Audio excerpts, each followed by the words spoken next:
ಈಗ ರಾಜಕೀಯ ಕೆಸರಾಚಾಟ ಬಹಳ ಜೋರಾಗಿ ನಡೀತಾ ಇದೆ. ಧರ್ಮಸ್ಥಳದ ಪಾವಿತ್ರತೆಯನ್ನ ಹಾಳು ಮಾಡಿದ್ದೇ ಕಾಂಗ್ರೆಸ್. ಇಲ್ಲದ ಪ್ರಕರಣವನ್ನ ಹುಡುಕಿ ಇವರು ತನಿಖೆ ಮಾಡ್ತಾ ಇದ್ದಾರೆ ಅಂತ ಹುಬ್ಬಳ್ಳಿಯಲ್ಲಿ ಕೇಂದ್ರ ಸಚಿವ ಪ್ರಹ್ಲಾದ್ ಜೋಶಿ ಆಕ್ರೋಶವನ್ನ ವ್ಯಕ್ತಪಡಿಸಿದ್ದಾರೆ. ಬುರುಡೆ ತಂದಾಗ ಎಲ್ಲಿಂದ ತಂದೆ ಅಂತ ಇವ್ರು ಕೇಳಲಿಲ್ಲ. ಎಲ್ಲ ಮುಗಿದ ಮೇಲೆ ಈಗ ಆ ಬಗ್ಗೆ ತನಿಖೆ ಮಾಡ್ತಾ ಇದ್ದೀರಿ. ನಾಳೆ ನಾನು ಧರ್ಮಸ್ಥಳಕ್ಕೆ ಹೋಗ್ತೀನಿ, ಈ ಪ್ರತಿಭಟನೆಯಲ್ಲಿ ಅಥವಾ ಧರ್ಮಸ್ಥಳದ ಪರವಾದಂಥ ಯಾತ್ರೆ ಸಮಾವೇಶದಲ್ಲಿ ನಾನು ಭಾಗಿಯಾಗ್ತೀನಿ ಅಂತಲೂ ಪ್ರಹ್ಲಾದ್ ಜೋಶಿ ಹೇಳಿದ್ದಾರೆ. ನಾಳೆ ಧರ್ಮಸ್ಥಳಕ್ಕೆ ನಾವು ಹೋಗ್ತಾ ಇದ್ದೀವಿ.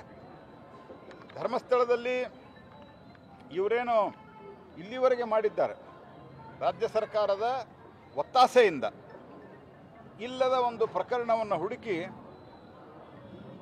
ಹಿಂದೂ ಧಾರ್ಮಿಕ ಶ್ರದ್ಧಾ ಕೇಂದ್ರಗಳ ಮೇಲೆ ಶ್ರದ್ಧೆಯನ್ನು ಕಮ್ಮಿ ಮಾಡಿ, ಯಾಕಂದ್ರೆ ವಿಶೇಷವಾಗಿ ದೇಶದಲ್ಲಿಯೂ ಆಯಿತು ಮತ್ತು ದಕ್ಷಿಣ ಕನ್ನಡದಲ್ಲಿ ಮಂಗಳೂರು ಜಿಲ್ಲೆಯಲ್ಲಿ ಅಲ್ಲಿ ಇವ್ರಿಗೇನೂ ಮಾಡೋಕ್ಕಾಗಿಲ್ಲ.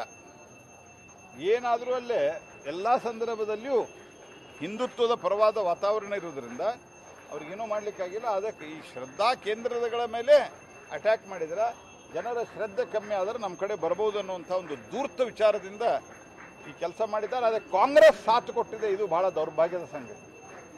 ತಮ್ಮನ್ನು ತಾವು ಅತ್ಯಂತ ದೇಶದ ಅತ್ಯಂತ ಪುರಾತನ ಪಾರ್ಟಿ ಅಂತ ಕರ್ಕೊಳ್ಳೋರು ಈ ನೆಹರು ಗಾಂಧಿ ಫ್ಯಾಮಿಲಿ ಬರೋಕ್ಕಿಂತ ಮೊದಲ ಭಾಳಷ್ಟು ರಾಷ್ಟ್ರೀಯವಾದಿಗಳು ಒರಿಜಿನಲ್ ಕಾಂಗ್ರೆಸ್ ಪಾರ್ಟಿಯೊಳಗಿದ್ದಂಥ ಹೆಸರಿನೊಳಗಿರುವಂಥ ಪಾರ್ಟಿ ಇವತ್ತು ದೇಶದ ಅಸ್ಮಿತೆಯ ಬಗ್ಗೆ ಈ ರೀತಿಯಾದಂಥ ಒಂದು ಆಟವನ್ನು ಆಡ್ತಾ ಇರುವುದನ್ನು ನಾನು ಅತ್ಯುಗ್ರವಾಗಿ ಖಂಡಿಸ್ತೀನಿ. ಅದನ್ನು ಖಂಡಿಸ್ಲಿಕ್ಕೆ ನಾನು ಕೂಡ ನಾಳೆ ನಾನು ಧರ್ಮಸ್ಥಳಕ್ಕೆ ಹೋಗ್ತಾ ಇದ್ದೇನೆ.